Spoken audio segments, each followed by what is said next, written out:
வணக்கம். TNPSC gateway. So இப்போ நம்ம வந்து ப்ரீவியஸ் இயர் மேக்ஸ் கொஸ்டின்ஸ் பார்த்துட்ருக்கோம். TNPSC previous year maths question பார்த்துட்ருக்கோம். அதில் பர்டிகுலராக ப்ரீவியஸ் இயர் கொஸ்டின்ஸில் இப்போ நம்ம வந்து combined technical service examination 2 interview போஸ்ட்டில் கேட்ட ஏரியா அண்ட் வால்யூம் கொஸ்டின்ஸ் பார்க்குறோம். ரெண்டாவது கொஸ்டின்ஸ் வந்து ஒரு கூம்பின் உயரமானது அதன் ஆரம் 6ஐ போல 3 மடங்கு எனில் கூம்பின் கன அளவு என்ன? இதுதான் கொஸ்டின்னு. ஸோ எப்பயுமே நான் சொன்னது மாதிரி தான் கொஸ்டின்ஸில் என்ன கொடுத்துருக்காங்கன்னு ஃபஸ்ட்டு பார்க்கணும். இங்கே நமக்கு என்ன கொடுத்துருக்காங்க அப்படின்னா வந்துட்டு கூம்பின் உயரம் வந்து அதனுடைய ஆரத்தை போல் 3 மடங்குன்னு சொல்லியிருக்காங்க. ஸோ அதனால தான் நான் லெஃப்ட் சைட் கூம்பின் உயரம் ஹச்சு, ஸோ அதனுடைய ஆரம் வந்து 3 மடங்குன்னு சொல்லியிருக்காங்க. ஸோ அதனால் 3 × r. ஓகே, ஸோ அப்போ வந்து H is equal to 3 × r. ஓகேவா?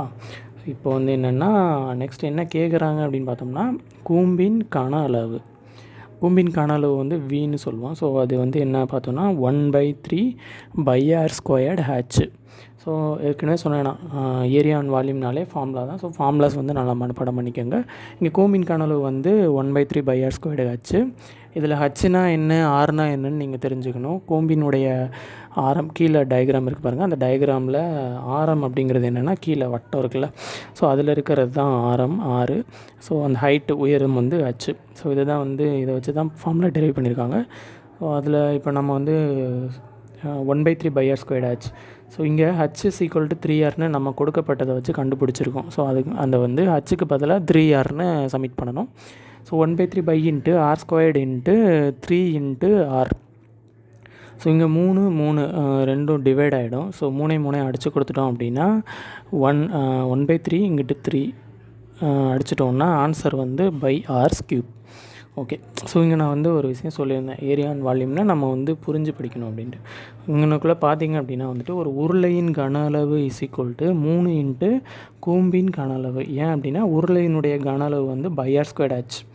ஸோ அப்படின்னா 3ஆல் மல்டிபிள் பண்ணோம்னா கூம்பின் கன அளவு × 3 × 1/3/r². ஸோ இன்னொன்று என்ன அப்படின்னா இப்போ கன அளவு அப்படின்னா என்ன அப்படின்னு தெரிஞ்சுக்கோங்க.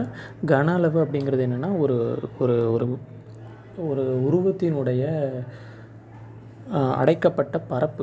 ஸோ உருவத்தினால் அடைக்கப்பட்ட பரப்பு. இது வந்து ஒரு உருளையான டப்பாக்குள்ளே எவ்வளோ பொருள் நீங்கள் வைக்க முடியும் அப்படிங்கிறது தான் கன அளவு. ஸோ அதோட மொத்த ஸ்பேஸ் தான் வந்து கன அளவு. ஸோ இதை எப்படி மேக்ஸிமம் கண்டுபிடிப்பாங்க அப்படின்னு பார்த்தீங்கன்னா, இப்போது உருளை எடுத்துக்கிட்டிங்கன்னா மேலேயும் கீழேயும் அந்த சர்க்கிள் இருக்கா. ஸோ சர்க்கிளோட பரப்பளவு பார்த்திங்கன்னா r². ஓகேவா? ஸோ இப்போ r². ஸோ இது வந்து அந்த கீழேருந்து மேலே வரைக்கும் ஃபுல்லாக இந்த பரப்பளவு பார்த்தோன்னா வந்துட்டு அப்போ வந்து ஹச்சை மல்டிபிள் பண்ணோம்னா நமக்கு கன அளவு கிடச்சிரும். ஸோ r²ங்கிறது கீழே எப்பயுமே மேலேயும் கீழேயும் பாருங்கள். ஸோ சர்க்கிள் இருக்குது. ஸோ சர்க்கிளோட பரப்பளவு ஹச்சு தான் வந்து இங்கே உருளையினுடைய கன அளவாக எடுத்துக்கொள்ளப்படுகிறது. இன்னொன்று பார்த்திங்கன்னா இப்போ உருளையினுடைய கன அளவுக்குள்ளே பார்த்திங்கன்னா 3 கூம்பு வைக்கலாம். ஸோ அதனால தான் அதை வந்து அந்த மாதிரி சொல்கிறாங்க.